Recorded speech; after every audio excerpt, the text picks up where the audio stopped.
What's up, guys? It's Dr. Tim Jackson with another episode of the Boss Body Podcast.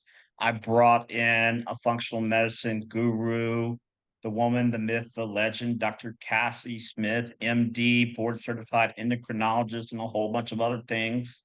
She's going to tell us all about. While I make every effort to broadcast correct information, I'm also still learning. I will double check all my facts, but realize that healthcare is a constantly changing science and art. One doctor or healthcare provider may have a different way of doing things from another. I welcome any comments, suggestions, or correction of errors. I take no money from supplement or device companies. By listening to this podcast or reading this blog, you agree not to use this podcast or blog as medical advice or to treat any medical condition in either yourself or others, including but not limited to patients that you are treating. Consult your healthcare provider for any medical issues that you may be having. This entire disclaimer also applies to any guests or contributors to the podcast or the website. Under no circumstances shall any guests or contributors to the podcast or blog or any employees, associates, or affiliates of the Boss Body podcast be responsible for damages arising from use of the podcast or the blog. This blog or podcast should not be used in any legal capacity whatsoever, including but not limited to establishing the standard of care in a legal sense or as a basis for expert witness testimony. No guarantee is given regarding the accuracy of any statements or opinions made on the podcast or the blog. Welcome to the show, Dr. Cassie. Thank you for having me. Absolutely. So we have a mutual friend, Dr. D, and he spoke very highly of you. And I was very intrigued because, as you know, most endocrinologists, it's like pulling teeth when I ask them, hey, could you just consider writing for Nature Thyroid or Armor Thyroid or compounded T4, T3? Nope, just T4. And so I was like, wow, this lady, she's doing it. And she's not holding back. So tell us, well, did you start doing traditional, quote unquote, traditional endocrinology right out of residency? And then did you switch over or how did that process unfold? Yeah. So I don't know very many good endocrinologists either, Dr. Tim, but so I started doing holistic stuff in 2020. So I'm a recovering conventional medicine doctor, I say. But I, went to residency and fellowship. And I actually went to residency. I did internal medicine residency. I did that for a year. And then I decided I wanted to do fellowship because I will tell you in the year that I did do internal medicine, I can tell you that people did not get better. So I did what I was supposed to do, and people came back and they were sicker. And I saw them in the hospital, and I, discharged them, and they came back to my clinic and they ended up back in the hospital. And so it was just kind of this like revolving door of, more sickness. And so I went to fellowship to get an endocrinology. I went into endocrinology because I thought, well, I'll learn about diabetes, which is one of the chronic processes I was seeing a lot of. And I can learn more about metabolism, and I can learn more about thyroid, and I can make everyone better. And so I went to fellowship at OU at the University of Oklahoma. They have a great fellowship with research opportunities. And so I did a lot of research with GLP-1s. I was right when, Victoza, Ozempic, all that. So I got to do a lot of research with GLP-1s and diabetes. And, I didn't learn anything in fellowship about T3. I didn't learn anything in fellowship about cellular medicine or wellness. I did learn a lot about how to give people drugs and all the, symptoms people would complain of and how these drugs would fix those symptoms. And so I got out of fellowship and I felt armed to take on the world. And I started working at a hospital system. And I can tell you for 2.5 years, I saw patients. They came back, they got sicker. And I was doing everything I was supposed to do that I learned in fellowship. And I was following, all the guidelines, checking all the boxes.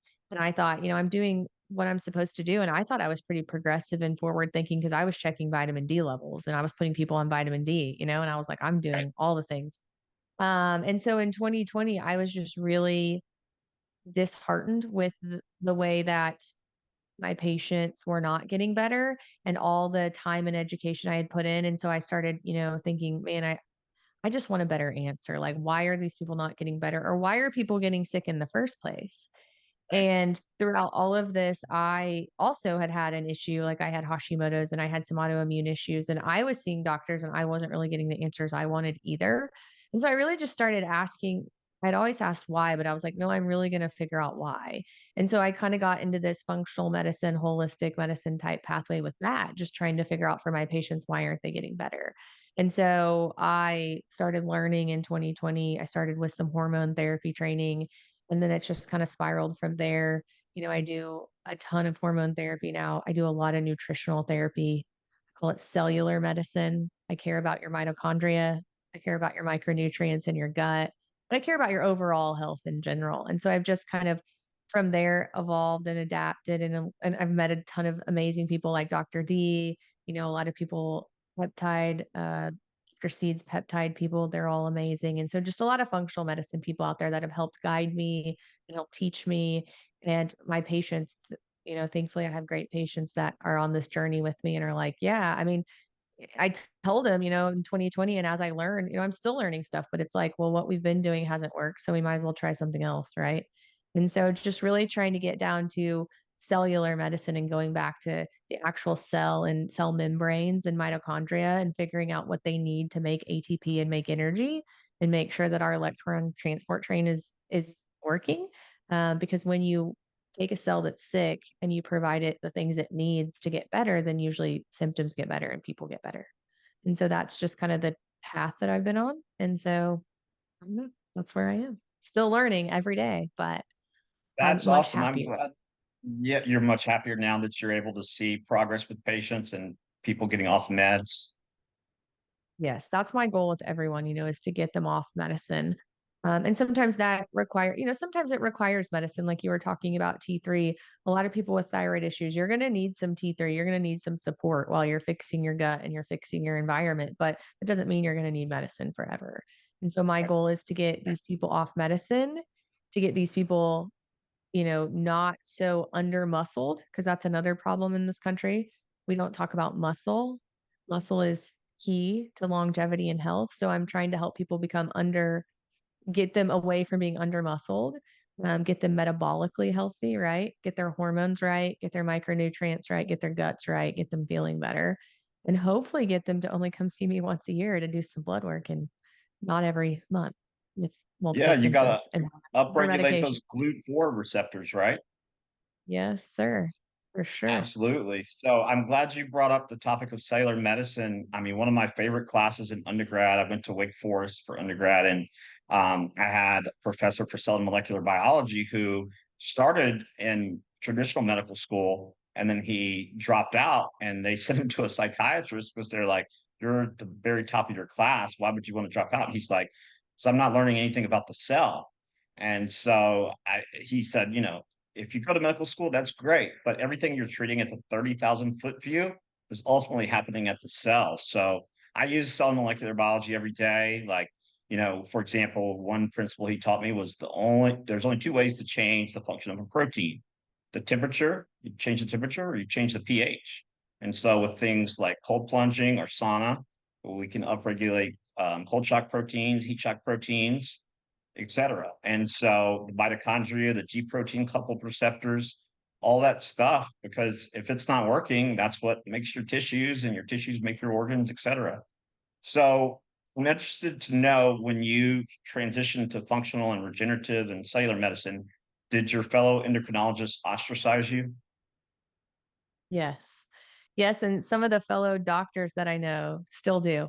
Some in Oklahoma City, which is fine. But yes, I would just say yes. Anytime you're doing something that goes against the flow, then you're going to get, backlash, and people want to question my, I guess, intelligence, my reason for doing it, whatever they want to do. But I don't care because, like I said, people are getting better. I sleep really well at night. I know why I do it because trust me, it's not easy work, right? Like I would No. love for the doctors that ostracize me to come follow me around for a day because what I do is actually really hard. I actually Yeah. use my brain with every single patient and I try to figure out if they're not better. Okay, what's the next step? It's not like I'm throwing a drug at them and saying, see you later. And so what we practice, cellular medicine, functional medicine, is hard. It's really hard. It's way harder than, oh, it looks like per this guideline, you might have bronchitis. Here's an antibiotic. See you in a week. Yeah, That's checking off the easy. boxes. A monkey could do that, like Right. literally, but what we do is really hard, and it is hard. And I think that's why some people are scared or don't want to do it. My brain hurts at the end of the day.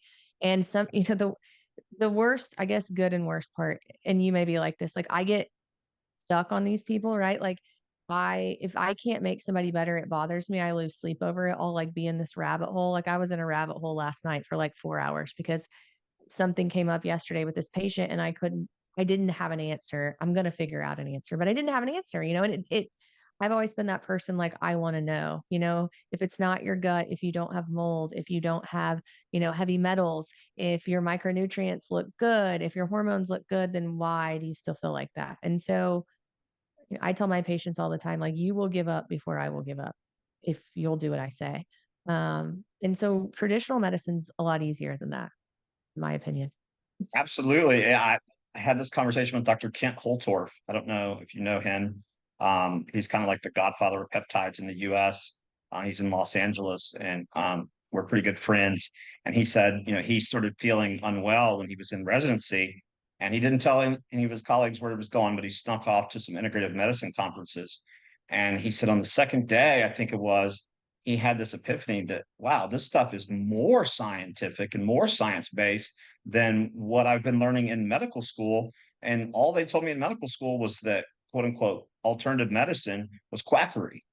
Like, they make you think, oh, it's crop circles and seances. I'm like, well, but yeah, you have to use your brain. And I mean, going through medical school, it's like, okay, I mean, the textbook's sponsored by Pfizer, sponsored by Merck. So they're cherry picking what they teach you. Yeah, and it's like if you have a woman or a man who comes in and they have thyroid issues and their thyroid labs are in the normal range, then, and they still have every symptom we know that you can get with hypothyroidism, they teach us in med school, well, they're in normal range. So it must be something else, kick them basically, it's like we punt them to somebody else. It's like, well, it can't be your thyroid. It must be something else. And I think doctors just get like, they don't know what to say. And so the primary care doctor's like, well, you must be depressed. Here's an SSRI, and it's Yeah. like, no, guys, that's not it. We need to figure out, what's actually causing the symptom. And so, it is hard work, but the more you learn, I mean, it's the more you learn, I guess, the easier it gets. And it's more rewarding, right? So, like, when you see these people who are miserable, who've been punted around to people for 10 years, who, they're on a million medicines and you get them off the medicine and they say, I actually feel better, and you see their skin brighten up and you see them, it's very rewarding, but it's hard. And it is not what we're taught. I think a lot of the problem is in general in this country, our education is so bad, right? Our food education is bad. Our exercise education is bad. Our self help education is bad. When we go to medical school, they teach us how to be really mean to ourselves, right? At least when we were in Mhm. school, right? You did 30-hour days. It didn't matter if you slept. Who cares what food you're eating? Like we didn't teach ourselves how to be nice to ourselves. And then we have no education in school anymore. Like I used to have to take recess, right? And like physical education. I don't even think Mhm. kids have to have recess anymore. Right. It's like, so just one of my passions, like, is to help educate people in this country. Like, there's just the education that's out there. Some of it is really bad, but we just don't educate people anymore on how to be well. Like, go outside and look at the sun, get off your Right. phone, you know, put your feet in the ground, drink some water, sleep, meditate, hold hands with somebody, have a good relationship. Like, these are very basic things that nobody teaches anyone. And we don't learn about it in school either, right? Right. Yeah, there's nothing. I mean, I remember having a psychologist lecture to us. I don't know why a psychologist was lecturing to us about nutrition, but he said if you eat a diet, I think he said higher than 25% protein, you'll go into renal failure. And so I just raised my hand and I said, well, if that were true, I would be on dialysis right now. And so I got in trouble. I had to apologize, but I didn't apologize. And so I got in trouble for that. But I said, you guys are saying you're evidence based, but then I show you the evidence and you're telling me I'm wrong. So, like, I mean, I don't understand it. Yeah. Yeah. There's a lot of misinformation out there too. And that's what I hate. And, I get it. People are so confused. They're like, well, somebody tells me to eat keto. Somebody tells me to eat vegan. Somebody tells me to, and I don't even know if we need to be like that. Maybe we just need to go back to education of, again, just at the cellular level, right? Like I used to be very like, oh, your hormones have to be right. But it's almost like I just keep getting more granular and granular. Yes, your hormones have to be right, but it doesn't matter, Dr. Tim, if I make every one of your hormones perfect and even perfect on my standard, not reference range standards. If your micronutrients aren't there to be cofactors to those hormones, or if your cell membranes are damaged because of your inflammation, or your lipid bilayer, your phospholipid bilayer of your cell membrane is damaged, or your mitochondrial, membrane is damaged, you don't have membranes for the organelles in your cells because proteins are misfolded or your electron transport chain is not. I mean, if these tiny things don't work, it doesn't matter if even if you have the micronutrients or the hormones, if your mitochondrial membranes and your cell membranes aren't working, you're not going to feel good, right? And so Absolutely. it's just you really have to go back to the basics, and figure out where do we start and then go forward, because otherwise that's why people get frustrated. They do everything we tell them. They spend a bazillion dollars on whatever we ask them to do, and they still don't get better because we missed, the very beginning step, which is the cell. Yeah, the cell and, Dr. Jack Cruz, I don't know if you're familiar with his work, the neurosurgeon and dentist. So I created a boot camp for his community called the Heal Your Hormones Boot Camp. Um, and that was back in like 2013 or 2014. But he was the first person to introduce me to circadian medicine, circadian health. And, up until that point, I was just kind of like, okay, supplement, supplement, supplement, eat organic, but I wasn't getting outside enough. I mean, I worked out 5 to 6 days a week, but I wasn't, paying attention to my circadian rhythm, my blue light, my non-native EMF, all that stuff plays a role. I had to undo it for this podcast, but I just started hardwiring in to the internet so I can turn Wi-Fi off. And those voltage gated calcium channels, right, peroxynitrite, all that stuff makes you feel terrible.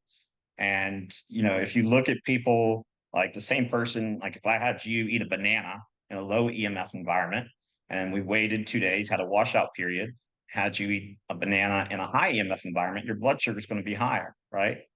And so your environment plays such a big role, getting outside. And a lot of this stuff is free, right? I think a lot of times people want the fancy stuff, but because they associate free with not being of value, but there's no replacing the sun. There's just no doing that. There's no replacing getting outside and getting fresh air. Yeah, no, I completely agree. Your your electron transport chain is a lot better if you ground yourself and you take away some of these things that pull negative energy from you. And our cell phone is the best example, right? So I think this is what's wrong with a lot of kids these days too. Cell phones and tablets, like when you have your cell phone on your body, you're emitting, radio frequency for Wi-Fi. You're emitting radio frequency for the cellular tower. You're emitting radio frequency for Bluetooth if you're allowing that. Like there are all these radio frequencies that are stuck to your body. And oh, by the way, if you've got it to your head, are you kidding me? And then the people who wear the wireless headphones, you're sticking these radio frequencies through your brain all day long. And then we wonder why we feel like crap. Well, those are all pulling electrical charge from you. And then we're not outside gaining our electrical charge back with red light and the sun and grounding. And so, of course, you're going to feel like garbage. And I'm like you, like, I'm all about hardwiring. I turn all the stuff off on my phone when I don't need it.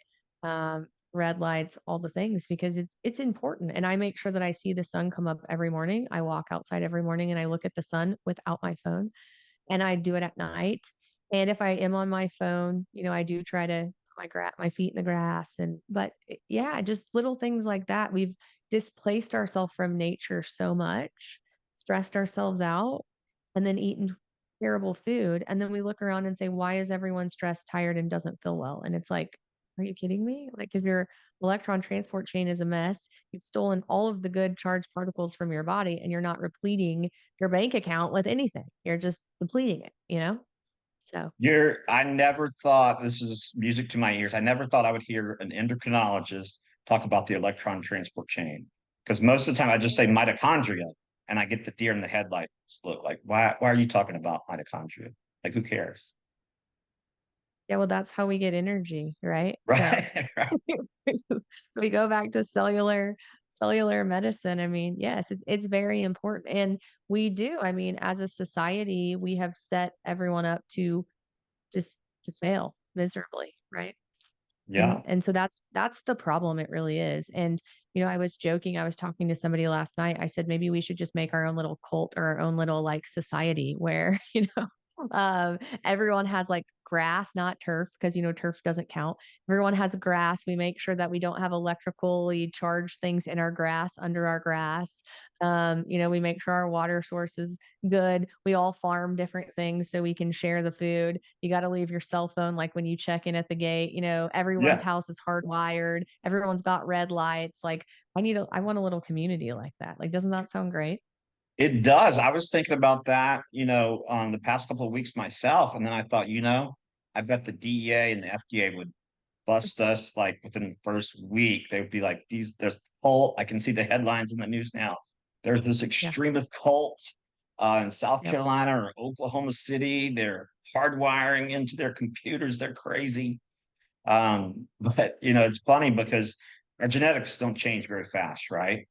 And we've completely got away from our evolutionary history, and our body doesn't know what to do with non-native EMFs and the bombardment of heavy metals and mycotoxins. And it's like 1 + 1 + 1 = 12, right? It's synergistic. So I wanted to talk to you and bounce this idea off of you. You know how, well, you know better than I do, that cholesterol and free T3 are inversely related, right? So if I remember correctly, as the statins started to come onto the market, we started paying less and less attention to the thyroid, correct? Correct. And statins make your thyroid worse too, right? So there's the side effect of some statins is you can develop hypothyroidism and hyperglycemia and breast cancer if you're a woman. But yes, go ahead. Yeah, so I can tell you're a huge fan of statins. So if you're listening and you want a prescription for a statin, go see Dr. Cassie. Yeah. Shoot, I think she's on Pfizer's payroll. Just kidding. But yeah, so I mean, every cell in the body has a receptor for thyroid hormone, right? And I mean, there's a reason why. I mean, if a woman is trying to conceive, we check her thyroid levels because if they're low, it puts the child at risk for cognitive issues and mental handicaps. But let's talk about the reference ranges that you brought up a few minutes ago. So people will say, "Oh, I'm in the reference range." I'm like, "Yeah, but most of those people are sick. So you're in the middle of the reference range of people who are sick. So do you want people their free T3? Do you want it to be 3.5 or higher?" It's 3.5 to 4.5. If they're having issues with fertility or they're having a lot of symptoms, I like it to be closer to 4. So get it up around 4. Because the other problem you have to remember, even if they have T3 available in their blood, right? Even if their T3 is 4, it still has to make it through those cell membranes into the cell. And if they're inflamed because they have insulin resistance or they're on their cell phone all the time or they're not eating well or they have every other issue that we all have, that T3, even though it's there, it's going to have a harder time getting through the cell membrane and through the receptor into the cell. And so we also have to make sure that they have all the micronutrients they need to move that into the cell as well, right? Their ferritin has to be 70. They need vitamin D. They need B12. They need iodine. They need folic acid. And so I like it to be even higher if they have a lot of issues, depending on how inflamed they are, because I want to make sure there's plenty there, saturating all the receptors, because we know even though 100 of them bind to a receptor, that doesn't mean all 100 of them are getting inside because their cell membranes are inflamed and angry. And so, yes, I mean, I'm okay with it being even higher until we fix symptoms. Absolutely. Yeah. And I'm glad you brought up the cell membrane because we don't, I mean, 30% of our cell membranes are made of cholesterol, right? So we don't want to lower cholesterol too much. That's really bad. Not to mention, most of the brain is cholesterol. But in terms of the flexibility of the cell membrane, in order for things to get in that need to be in and things to get out that need to be out, we have to have the right omega-6 to omega-3 ratio. We got to have phosphatidylcholine, right? Yes. Are you a And fan of Body Bio? Body yeah, Bio's I love phosphate? them. Yep. Yeah, so Okay. when I Yep. had mold toxicity, one of the things I did was the lipid exchange protocol, IV, where they add the high dose phosphatidylcholine and sodium butyrate. Yep. I did the linoleic acid and the glutathione. Now I do S-acetylglutathione, but I've been getting glutathione pushes since 2006. And the doctor, the first guy who did it, he walks through the IV room and he's like, "Are you okay?" I said, "I've never been better." And he goes, "Well, you've been sitting here staring at the wall for like half an hour." And I said, "Doc, I've never done drugs, but I imagine this is what heroin feels like because I was so deficient, and I have the GSTP and GSTT genetic variants, so I don't make it. And I don't recycle it very well, so I have to supplement accordingly. But mitochondrial health. So there's really no getting away from that because even with hormones are kind of downstream from mitochondrial health, right? Like the better our mitochondria work, the better our endocrine glands will work, correct? I mean, the better the mitochondria work, the better everything works, right? So you have, you know, thousands and thousands of mitochondria in all your cells. And in order for all those cells to work, they need mitochondria. And then those cells are what end up making up our endocrine organs and taking in the hormones, as the hormones are what, cause the cells to actually function. So yes, I mean it goes back to the actual mitochondria, even deeper than endocrine. It goes to cellular medicine. And that's where the more I learn, the more I'm just like infuriated with our teaching system in this country and doctors, right? Because if you think about it, like we took cell biology, like maybe what, like an undergrad, and then we never Hmm. talk about it in med school. Like they never Right. talk about it in med school ever. And so it's just the way we teach too. Like we have to change this if anything's going to change in this world or this country. Is like you got to go back to the mitochondria. Like they're the building block. Yeah, and it's so interesting because I mean, we take all those courses, 5 semesters of chemistry, 5 semesters of biology. I was a little spoiled at Wake Forest. We got to dissect a human cadaver from the medical school. They brought over 2 cadavers as an undergrad. There's only, I think, 5 colleges in the US where you get to do that. So I was spoiled, but learning anatomy, like it wasn't functional. Like the role of the hamstrings is not to flex the knee, is to decelerate hip flexion, right? It's an eccentric contraction. And that's Hmm. why if you look at people, we're sitting all day, right? We get gluteal amnesia. Hip flexors are highly turned on and hypertonic, glutes turned off, hamstrings take over the job. And that's why we have such an epidemic of hamstring pulls in professional and amateur sports. So yeah, to your point, I mean, I think it's just applying the basics, right? Like taking, a little bit of knowledge and applying it versus like, okay, walking around sounding like you're in a cult saying, "Oh, well, there's no studies that show." And a good quote I learned a few years ago was, "There's no double-blind, placebo-controlled trials that show that parachutes don't work. Are you going to jump out of a plane without one?" Right. Right. And the other thing is like, I don't know what happened in medicine, but if you know older doctors or you ever talked to a doctor who, still is, I call them the good old doctors. Like I know one guy in Oklahoma City, everyone thinks he's crazy. He still goes to patients' houses and he will go to patients' houses and he will, you know, I know of a time where he went to a patient's house and literally loaded them up in his car and took them to the ER because he wanted to admit him to the hospital and make them better. And if you think about that, you're like, what?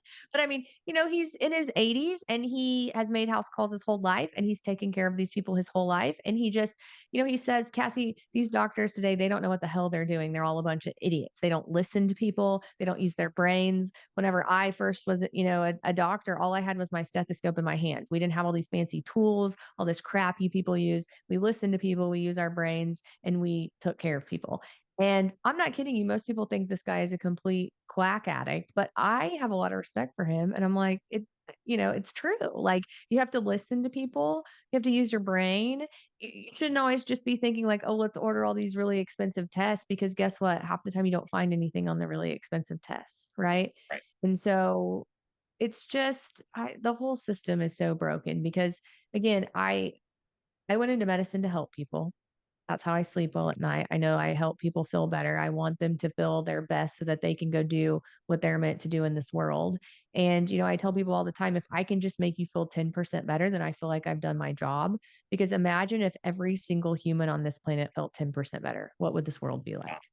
Yeah. But unfortunately, most people go to a physician and they complain, and the physician either doesn't know what to do, gives them a drug which makes it worse, or just doesn't care and is beat down, tired, and leaves. And it is hard work, but you have to keep trying to help that person get better. And then the other problem though is we have to help people understand that like conventional medicine and your insurance paying for thyroid labs might not get you there. And that's the but that I get with some people is it's like, "Well, I still don't feel well." And I'm like, "I know you don't. We need to look at your gut. We need to look at your micronutrients. We need to maybe look at mold. We need to get you on mitochondrial support."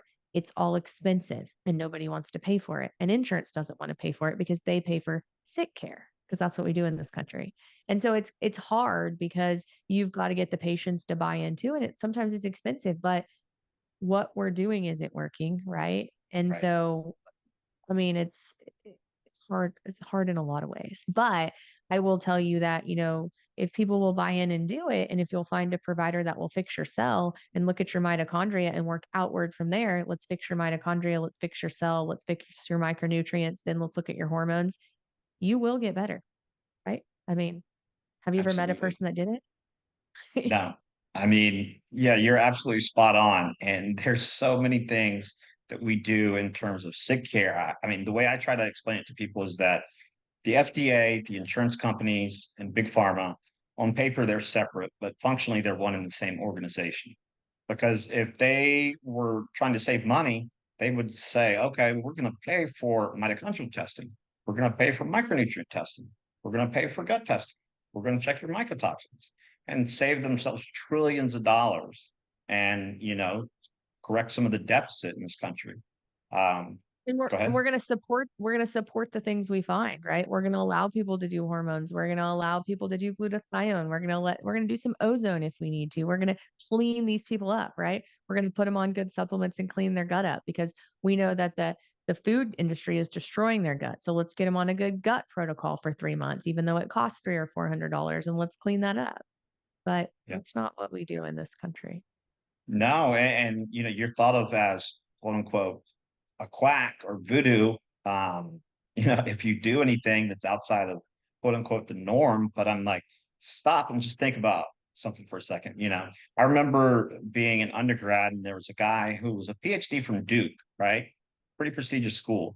And he told me that nutrition had nothing to do, like literally, he said nothing to do with mental health. And I think back, it just makes me cringe. I'm like, did he print his degree from the internet? I mean, like, has he ever had a science class?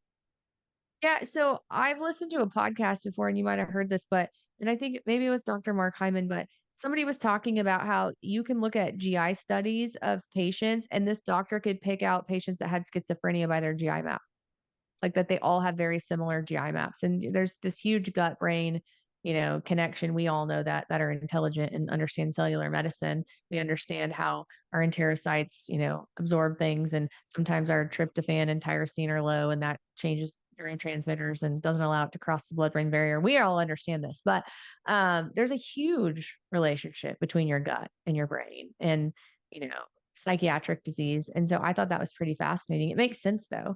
And I see a lot, I mean, I see some bad stool studies. And so I believe it. But yeah, he was saying, like, give me all these stool studies and I will tell you the psychiatric disorder the patient has by their stool study. And I was like, dang, that's impressive. Yeah. From what I've read, for every one signal that the brain sends to the gut sends eight signals back to the brain.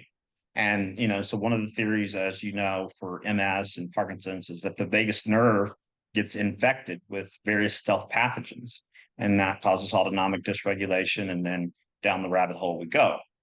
But yeah, I think one stat that I've heard too, I think it was from Dr. Daniel Amen. He said that 66% of people with schizophrenia have an infection of Toxoplasma gondii systemically. Oh, I didn't know that. Okay. Yeah. So why don't we just test people for that and clean that up? That saves us a lot of money and a lot of people in prison too, because I think Yeah. a lot of people in jail have schizophrenia. And Oh, yeah. God forbid we treat mental health in this country. No, we just throw them all in jail. Right. That makes Yeah. sense. I mean, the microglia are inflamed, right? The microglia get inflamed. You're going to have aberrant behavior. The only way you can feel quote unquote normal is to use an illicit substance or drink yourself into oblivion, because your brain is so inflamed. Like if my elbow's inflamed, if I dislocate it, you can see that and you would do some treatment and address that. But if my brain's inflamed, you see aberrant behavior and schizophrenia and things like that. Chris Palmer, the MD from Harvard, he wrote a book. I forget the exact title, but it's on mitochondrial health in the brain. And he talks about all of this. And I'm surprised they haven't fired the guy yet. I mean, he's basically given the middle finger to the FDA. And for someone on a allopathic medical school payroll, that's quite a risk to take. But he's doing great work. I think that, yeah, so gut health obviously plays a major role in mental health. We know mycotoxins. I'll tell you a quick story. I had a client 4 or 5 years ago. Both of his parents are clinical pharmacists. They had sent him to all these wilderness retreats and various types of drug rehab. And the first visit I had with him, I said, "Have you ever had water intrusion?" He goes, "Actually, now that you mention it, my condo did flood." And he goes, "Well, like 2 months after that's when I started using." And so he was loaded with mycotoxins. We did a provoked urine mycotoxin test, and he's no longer an addict. He was addicted to heroin and OxyContin. And so, I mean, I told his parents, I said, "He's not a bad kid. Like the good kid's still in there. We just got to get the physiological perturbation, so to speak, out. The mycotoxins out, the metals out, and the brain will work again. Because if you look at brain scans of someone with MS, someone with mold toxicity, you can't tell the difference."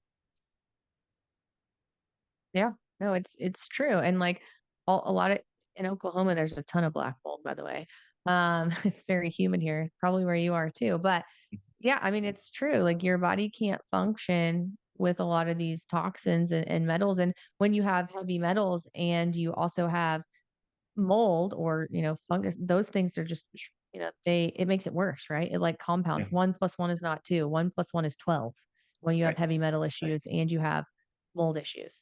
So you have to figure that out with these people. And yeah, I mean, it, it's so it's frustrating as a physician. I'm sure it is for you as well when people come and they have all these symptoms and you're just like, I want to do all this testing, but if you do it, it's going to cost $2,000 and the patient has to be all in to do it. Right. And I mean, that's Yeah, pretty decently priced for everything that you get, by the yeah, way, because I don't understand. It's okay for an insurance company to spend $2,000 on an MRI of your brain, which shows nothing, but we can't spend $2,000 to know whether you have mold, heavy metals, what your nutrition looks like in your gut because that would actually cure you. Like what I don't understand that, right? Like where did we go wrong with that? yeah. I was talking with Dr. Holtorf about this, and I said, I was thinking about it, and you correct me if I'm wrong, but we've incentivized intellectual laziness. You can be, well, I'm not picking on cardiologists. I tend to use that example, but you can hand out lisinopril, ramipril, statins, and literally not think through any of the stuff we were discussing, and make 500, 600, $700,000 a year put in stents, and I know sometimes that's needed, but if you do the cellular medicine stuff, it won't be. All right. But so I think we've incentivized intellectual laziness. And so a lot of times I think you see it, never seen someone go from functional medicine back to traditional, but you see tons of doctors leaving because right now, I mean, my colleagues that are in traditional medicine, they're like, yeah, we need to do X, Y, and Z, but the insurance company's telling me they're not going to pay for this. I'm like, so that defeats the purpose of having a doctor. It's true. It's so frustrating. And that's why I'm kind of on my way out the door of insurance as well. And it's because I get so mad because I'm like, well, this is what we need to do. Well, my insurance won't pay for it. So do something else. Well, if I do something else, you're going to come in here again in 3 months with the same symptoms. And it doesn't make me happy for you to come in here and continue to complain of the same thing. And I can't make you better because your insurance won't pay for it. Right.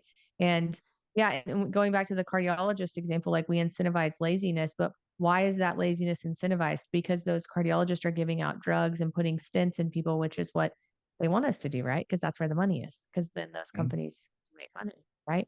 God Yep. forbid we talk to somebody about diet and exercise and fixing, yes, their cellular health. And, we don't do that. And it is it's very frustrating. It's very disheartening because there are so many other things that we could do that would make people feel better.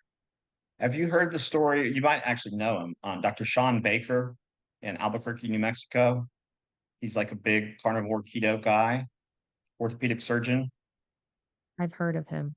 So he started the story that I've read. He got his license back, but he started talking to patients about diet, and he was able to help people avoid surgery that they were scheduled for. Well, the hospital system got their panties in a wad, and they revoked his hospital privileges and turned him into the medical board. And I'm like, turned him in for what? For getting people healthy? Like all he did was like literally say like, okay, you need to eat more protein, more vegetables, less processed stuff, and people were less inflamed, less joint degeneration, and we're trying to take people's lives for doing. I mean, that's an insane Yeah. asylum. I mean, I know there's some doctors out there who talk about some more holistic treatment options for cancer, and they get a lot of issues as well. Which is again, it's crazy because although there are these guidelines, patients have a right to, and they have a right to do whatever they want, whether they have cancer, whether they have whatever. They have the right to say, no, I'm not going to take your drugs, which cause X, Y, and Z side effects. I'm going to go back to the basics. I'm going to give my body everything it needs. I'm going to put it in the best state that it can be in, and I'm going to let it heal. Because guess what? Our bodies are so resilient.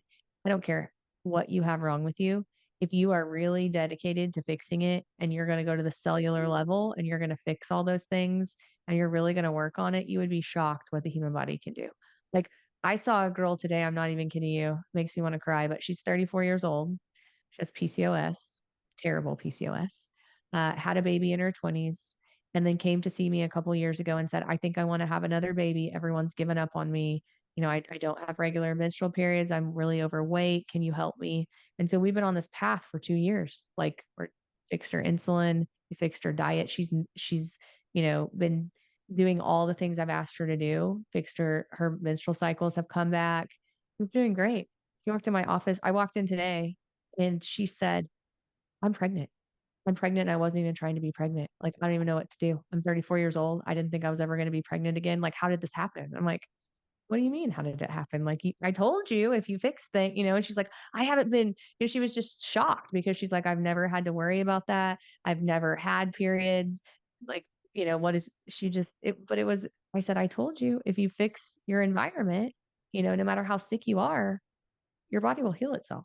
And it's so Right. cool because it did, right? And she had 3 doctors tell her like she's crazy, she's never going to get pregnant again. There's no sense in even trying in vitro. You might as well give up. What we've done? She's started exercising. She's done some weight training, nothing crazy, walking. She's increased her protein. I said, we've got to get you over, like, you're under muscled. She has taken a few of my supplements, my insulin impact, my metaburn. That's really it. We tested her gut. We've given her some micronutrients, a good multivitamin, and she's lost like 35 pounds. She's sleeping better. She's going outside, she's taking walks, but like nothing crazy. Like, I didn't do any, we just went back to like, let's fix you. Let's eat better. She's cut out. That's not true. She cut out coffee. She was having bad coffee though, like with creamer and sugar and all the Starbucks stuff. But Mycotoxins. yes, just all that. And she's pregnant and she wasn't trying to get pregnant and she's 34. And I mean, that's really cool, right? Your body Yeah. wants to heal itself. Like, that's what it's meant to do. If you give Right. it what it needs to do, it will heal itself. And so Absolutely. I mean, that's what we have to remember. It wasn't meant to give it a bunch of supplements. It wasn't meant to give it a bunch of drugs or a bunch of chemicals to fix symptoms, right? It was meant to reprogram those cells that it has and those proteins and fix the proteins that were folded incorrectly and fix the, bad DNA that was made. It's meant to go and actually autophagize those bad cells, make new cells, and fix things. That's what we're supposed to Yeah. do. You mentioned something that kind of drives me, well, not kind of, it does drive me insane when doctors or any sort of healthcare provider, tell patients, oh, it's psychosomatic or you just need to give up. And I'm like, okay. I mean, I had this one lady, she worked a full-time job and a part-time job. She had, she was a single mom. She gave birth to one child, and then she adopted a child. And the chart says psychosomatic. I'm like, that's not the kind of person who wakes up one day and says, I think I'll feign an illness today. Yeah. Like, if you don't understand the mechanism of what's wrong, that's fine. Just say you don't know, but don't say it's psychosomatic. Yeah, I agree because then those are the people who they really don't feel well and they've been told for a year and a half or 2 years or 10 years this is psychosomatic when they know it's not. And it's really sad because then that does cause some issues, right? You are going to be depressed, not to mention your illness is going to get worse. So then by the time they get to somebody like me or you who knows what the hell we are talking about, it's an uphill battle for several years. Like it takes a lot to clean those people out, right? They're so inflamed, their detoxification pathways are closed, their gut's a mess, which is what you need to use to detoxify. So it's the faster you get to somebody who listens to you, who knows what they're talking about, who starts helping you with this, the better off you're going to be. And it doesn't, I mean, if it's been 10 years, you can get better, right? I mean, thankfully we have things like ozone and we have things like, glutathione and you can do IV therapy. And if you need, stem cells and different things, but you can fix anyone. It's just the longer you wait and the sicker you get, the harder it is. Absolutely. What are some therapies that so we know you're about to open a new clinic, right? In 6 weeks, you said? Yeah. On August 10th, we're moving. Awesome. When's the Yeah. party? My invite must have gotten lost in the mail. I'll have to go Well, talk to my mailman. yeah, no, so we're gonna have a big open house. I just don't know when it's gonna be yet. It's probably gonna be in September. So stay tuned. I'll send you an invite for sure. But Awesome. yeah, we're super excited. We weren't planning on moving until November. But to be completely honest with you, I was a part of a big physicians group until recently in Oklahoma City. And in the beginning of May, I decided I didn't want to be a part of that group anymore. And so we're not we just have parted ways on maybe not the best level. And so the building that I'm in, they own. And so they kindly gave me a 90-day eviction notice. So thankfully, my builder has been phenomenal and said, you know what, I'm going to get you in this building. And so I wasn't supposed to move till October or November, but I just have this amazing builder that said, I'll get people there. He believes in me. He's one of my patients. He's awesome. And he said, I'm going to make sure that you get in that building because I don't want your patients to not have somewhere to go for 2 months. So they've been working pretty much every single day, 16, 18-hour days. And so I'm hoping it's done by August 10th. He tells me it will be. So we haven't really set the party yet to make sure, but I'm sure we'll get in there. And then in Instead of a September, we'll have a party. Botox party, we can have a glutathione injection or Right. infusion party. You know, what I was thinking is like we roll out the red light bed, like turn it on, show it to people, let people lay in it, have some people cold plunge, see who can stay in the longest. Like we'll have all sorts of fun. Yeah. Shoot some people up with glutathione, There you maybe go. give some people some ozone, all the fun stuff. We have a Cellutone machine, which we use for erectile dysfunction, but also for muscle. Like my shoulders were killing me today. So maybe we can give some people some Cellutone. That works great, actually, if you have any sore muscles. So I yeah, haven't heard we'll of we'll that have a good machine time. before. You said Cellutone? It's called Cellutone, so it's kinda like a shock you've heard of Shockwave, I'm Shockwave? assuming? Yeah. Yeah, so Cellutone, is a very, it's basically like a shockwave machine, but Cellutone is made by BTL, and it's really made for skin tightening, like, of the abdomen, cellulite. You can use it for, like, muscle, tension, things like that. But, of course, you can use it off label for shockwave therapy as well for erectile dysfunction. So, I love my Awesome. Cellutone machine. If anyone has any questions about that, message me. I can get you in contact with a great guy, but, yeah. So we do Cellutone too. So if you got a little crink in your neck, or like one of my patients this morning had something wrong with his neck. And so we run it on there and he was like, oh yeah, it feels much better. Or if you're somebody who does pellet therapy and you have somebody who has got some scar tissue from pellets over time, you run that thing over there, it helps bust up scar tissue. So it's nice. Is it similar to Gainswave? Kind of. Yes. You can adjust the frequency, you can adjust the hertz and how many pulses you're doing. So it's I love it.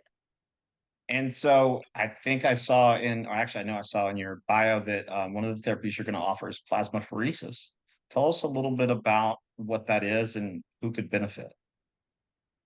Well, so we're doing some plasmapheresis with ozone therapy, right? So like EBU ozone, but then just plasmapheresis as well. So you can use plasmapheresis for lots of things, right? So you can a lot of people use it in the aesthetics world where they'll take the plasma off the top of your blood. So that's where all the platelets are, the good, stuff that helps with healing. It's got a lot of good proteins in it and a lot of good stuff for healing and, regeneration, anti-aging.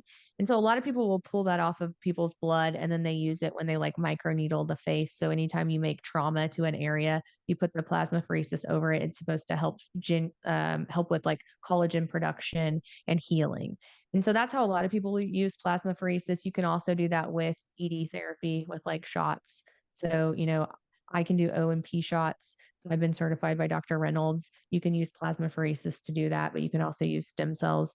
But what we're going to use it for mostly at my office is, these people that do have chronic diseases that have a lot of inflammation or, maybe have some toxins like have some mold or heavy metal toxicity. You can clean the blood through a machine where you take blood out of the body and you filter it through a machine. It helps detoxify the blood, so take out some of the larger molecules in the blood. You add you run it through UV light, so different frequencies of UV light, and then you can add oxygen back to the blood. And whenever you have oxygen in the blood, you add more oxygen. It causes oxygen to marry basically and make something called ozone. And then you give it back to the patient, and the ozone goes and helps the body heal because I think what I tell my patients is it's like better it's like amping up your ATP, right? It's giving your electron transport chain a good boost. It's putting deposits into that electron transport chain and making sure that you have all this energy at the cellular level that you really need. And so that's how we're going to use the plasmapheresis is through ozone and EBU. So we're going to help, filter out the toxins in your blood, and then we're going to give you back good oxygen and put it back in your body. We probably will use a little bit of plasmapheresis with aesthetic stuff, and then we may use it with the O&P shots as well. So I just had a 10 pass ozone with heparin on Monday. I've had 4 EBUs last year. I was at a colleague's clinic out in Idaho. They had been doing EBU for about 6 months. And first one, I didn't get a lot of foam, in the filtration canister. The second one, it was like to the brim. And I mean, I felt like you Superman. released all your toxins. Yeah. So Exactly. what I can't wait to do. So what I'm doing next week, because next week is my off week, even though I'm still seeing like 30 people, but next week I'm going to do some EBU with followed by glutathione and some NAD. And then I'm going to do another EBU treatment, NAD, glutathione. Probably going to do a little bit of exosomes. Oh, amazing. Like, feel amazing. Yeah. EBU goes great with methylene blue as well. That's what I've heard. And so I tried methylene blue. I'm one of the 1%. I tried methylene blue. I've tried it 3 times. Terrible headache. But thankfully, I don't know if you know Leonard with New BioAge Pharmacy. Mm. So New BioAge is a great pharmacy. They make great peptides. And Leonard is incredibly intelligent. And so you can get a headache with methylene blue, unfortunately. And I think I'm that 1%, but I really want to take methylene blue. So he has compounded me some intranasal methylene blue, and you can also take it in IV form. And so, yes, I'm going to do that with my therapy next week. I'm going to take a little bit of IV methylene blue, and then see if I can tolerate it intranasally. So I'm super excited about that because my husband takes methylene blue and loves it, like Yeah. loves it. Because we're big peptide people too, so we do quite a few peptides. But I'm excited. I am going to do some IV methylene blue next week too. Awesome. And just out of curiosity, because I had biohacking Brittany Ford from social Yeah. media on the show, and I was asking her about meeting her husband and was he into biohacking and functional medicine? And she said a little, but she's gotten him, moved along the way. So I'm interested to hear was your husband into functional medicine and biohacking when you met him? No, no. My husband, it was in finance, knew nothing about medicine. I mean, he is very health conscious, I would say. He played semi-professional beach volleyball, is in great shape, ran a lot. Diet wasn't great, but met me and then God love him. He's a little older than I am. He's in his 40s. for the last 5 years, I've been like, babe, we need to check your hormones. We need to check your hormones. You're that age. It's no big deal. And he just was very reluctant to do it. And then within the last year has finally allowed me to do it. And so we have optimized his hormones. They weren't terrible, but we have optimized his hormones. We have optimized his peptides.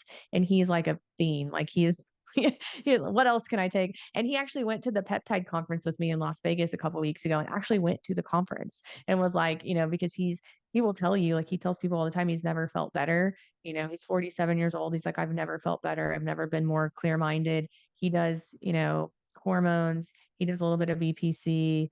He does methylene blue. He does a little bit of growth hormone, so ipimorelin. But I mean, he's been good. He lets me, try things on him, which is nice. But loves his glutathione. So he's just gotten into it the last, I would say, really gotten into it the last year. But I will also tell you what's shocking is like at 47 years old, he's in the best shape I've ever seen him in. Like it's crazy. He's got Yeah. 6% body fat. He's got Wow. an 8-pack. Like it's crazy. Wow. That's Sleeps awesome. like a Yeah. champ. Yeah. I mean, it's awesome. Because I see, the people I see whose marriage is the healthiest, well, the people I see whose marriage is the unhealthiest, one's really into health, and the other one is like going through the drive-through at McDonald's twice a day. And so there's this constant conflict. And so I always like to ask my guests that and see what the response is. I think the hardest thing for him at first was the food because he's a man and he loves his food and he loves his fried food and his pizza. But I will say he'll tell you, and I don't gripe at him, like you do what you want to do, because he's always been in pretty good shape and he does exercise.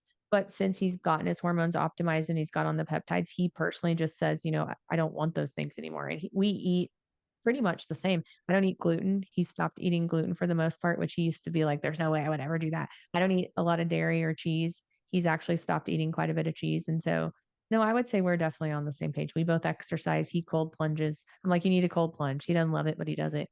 You need to, sauna. Okay, I'll do it. So he's been a good sport. And I think he feels well. So That's awesome. Couples who biohack together stay together, right? yeah, I'm gonna tell him that. Yeah, for sure. So, what's something that you're excited about? Well, obviously your clinic that's opening, but is there anything else on the horizon in terms of therapies that you're super excited about? Well, yeah, with my clinic, it's exciting because I'm going to be able to do a lot of things I don't do right now. I really want to get into more of like the in-depth gut cleansing and like the mold and the heavy metals because there are a lot of people in Oklahoma that have mold issues and heavy metal issues, and I don't think people treat those people correctly. So that's one thing I've kind of put on my radar to be better at. I need to learn more about it. But one of the things as far as therapy goes, like cellular medicine, I'm so into that and mitochondrial, fixing the mitochondria, the phospholipids, things like that. Um, but the other thing I'm really, really stoked about, I think, is I'm committed to like really educating people, right? So that's what I want to do. And so I'm working on some courses, some online courses for patients and providers to just help people learn about like, you know, what do I think optimal levels are? What should, how can you interpret labs? Like just, I guess, almost like a retraining course for providers of like, this is how I do it. This is maybe what you should think about. And also, but to be fair with it, like, here are the complications. Here are the things you can run into. So I'm really working on that because I know that I can't treat everyone in the world. I can't teach everyone in the world.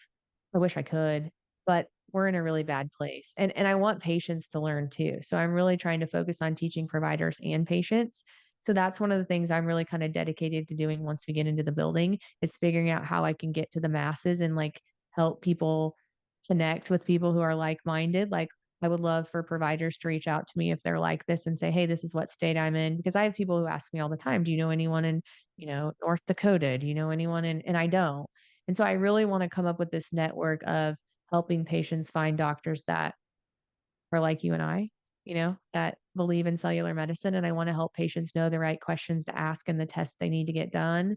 And I want to help providers really be able to help patients and then just educate, people in general as well. Like educate. I mean, my big goal, this is kind of scary, but I had a dream about this last night. Like, how do we go back to the basics with like kids? Like, how can we how can we set up a foundation where we teach kids just general things to make them healthier, right? Like go outside, move, drink water, get off your phone. Like these are like, my 10,000-foot goals, but you have to have those goals in order to get better.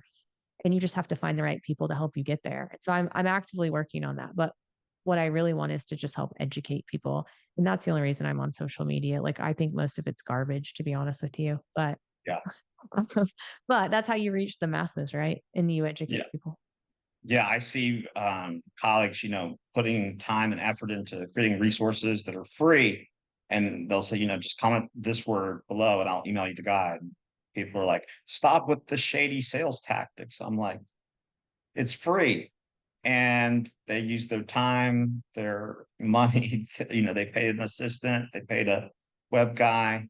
And so I think a lot of people have kind of gotten spoiled in terms of social media. And someone described it to me recently as social media as being race to the bottom of the barrel because, you can go out and be vulnerable and just be transparent and people just attack you. And I'm like, that's not how it should be.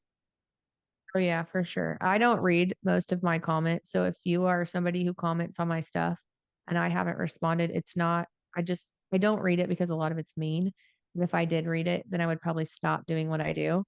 And I don't want to do that. So I just put it out there. I hope people enjoy it. I hope it's educational, but I don't necessarily like follow what people say or care, I guess, what people say because I know that I'm doing it for the right reason. And I do want to do it not on social media. So that's what I'm really excited about. Like how I've got a lot of ideas and I've got a lot of thoughts and I'm trying to find the right people to help me. Right. Cause I don't know if you've ever read, Who Not How. Have you read that book? Mm-mm. Oh my gosh, you need to get it. Who Not Who, How. not how. Who Not How.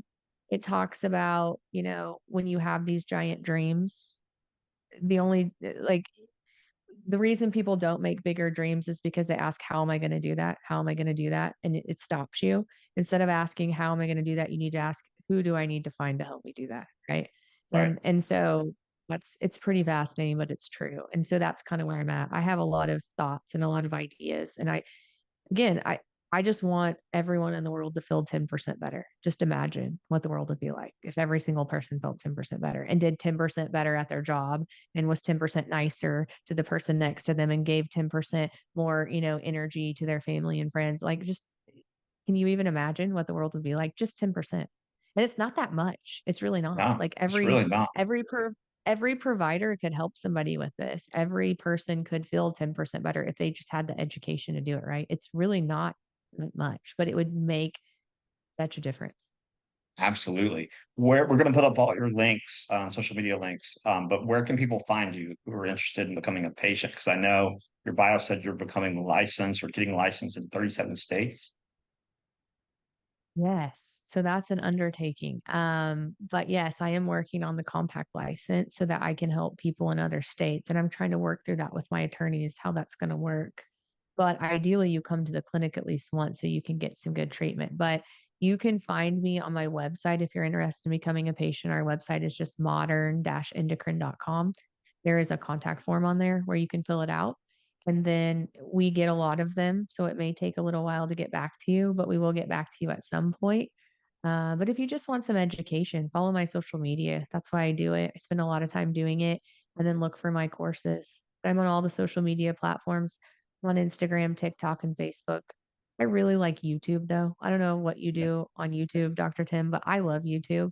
Yeah. They don't censor anything that you say either. So you can say whatever you want on YouTube Right. Without the and fact podcasts checkers.